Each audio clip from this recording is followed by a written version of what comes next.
I'm Benj Arriola. I'll be teaching the SEO elective here at SDSU in the College of Extended Studies.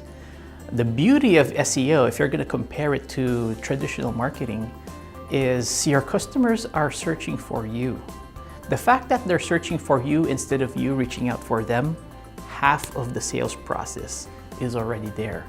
You just have to appear in search engines. There's more of the technical side, which deals closely to web design and web development. There's also the marketing side, where you're trying to promote things.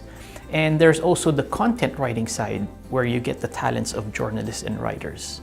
In this course, we will go in all those areas. If you want to learn more about SEO, this course would definitely help you. And I would be excited to see you there in my class.